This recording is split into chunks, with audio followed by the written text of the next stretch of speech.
Daniel, were you already fans of the series? I mean, I knew of its huge appeal, but I hadn't seen it before.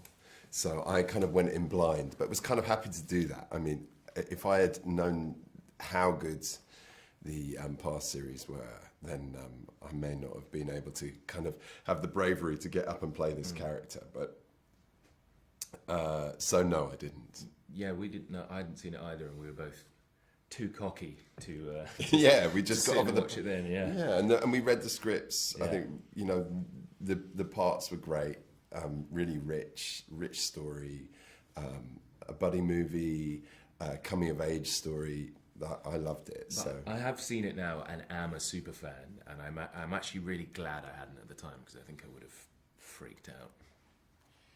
What struck you most about your character? What did you like most? And what did you identify with them? Well, I mean, what I like most about my character is that he was a very flawed man. He's got lots of things that are unsuccessful about him, and I think those make very rich characters to play. And so he's a terrible father. He's jealous of his brother. He's less loved by his mother. All these things kind of form the basis of an interesting character for me. Yeah, for me, I think the fun of it was something I was excited about, and being able to bring a kind of chaos and an energy and I don't know, whimsy to the part, and I suppose I can identify with that idea of someone who is basically only fun to be around if they're interested in what they're doing, and then if they don't find it interesting, can be a little grumpy. Maybe I can identify with that. Yeah, I mean, definitely. I'm a dad, so I identify with being irritated with my sons. And them being irritated with me. So yeah, it was very true to life in that sense. What was the most difficult scene to film, to shoot? I mean, there's some scenes that I was in when there was a lot of characters in the same scene, and that's always technically and for everyone quite hard to. They take a long time to shoot, but I think in relation to other stuff, all that jousting, all the work that the stunts did, that was really hard to shoot. The kind of mainly my stuff was in a room, and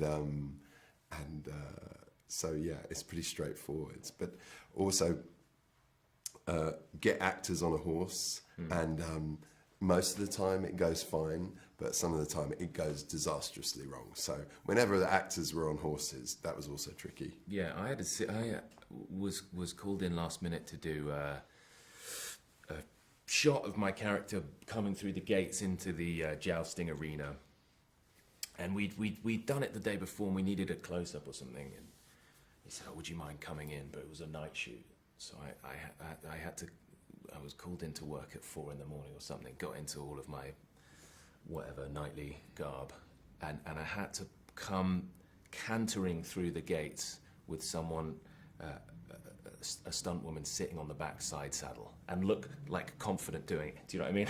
It's no good. It's no good just sort of like wobbling in there.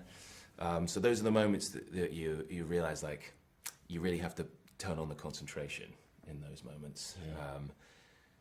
But we got it, and then it's not in the show. Are you kidding? That's not in the show. Damn it. They'll save it for the second series. Yeah, exactly. 100%. What kind of input did you receive from George Martin? I mean, he gave us the book, so that was useful. He wrote the novel, and it's all there, all the kind of information that I needed to help me make this character. And also to understand the world that I was coming into. Is brilliant. But I didn't speak to him. The first time I met him was this week.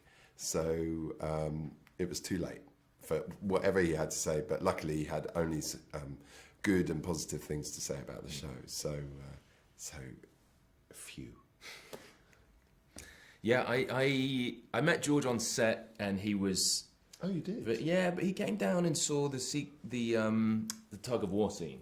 Oh, did he? And he loved it. And so at that point, yeah. in fact, I'm not sure if I knew he was there while we were shooting. I might have, I don't know, I might have freaked out a little bit. But yeah, we shot it, and he was really excited and said he loved it. But I know you worked super closely with Ira, our showrunner. You know, this wasn't a situation where, I don't know, where Ira went rogue. You know, they were in lockstep with the adaptation. So I think having Ira, our showrunner, there to inform everything that we were doing was a kind of link to George and George's books and writings and how he feels about this adaptation and stuff. So we kind of had him there in spirit through Ira. Yeah, definitely. Thank you. Thank you So much. Cool. Thanks. Thank you.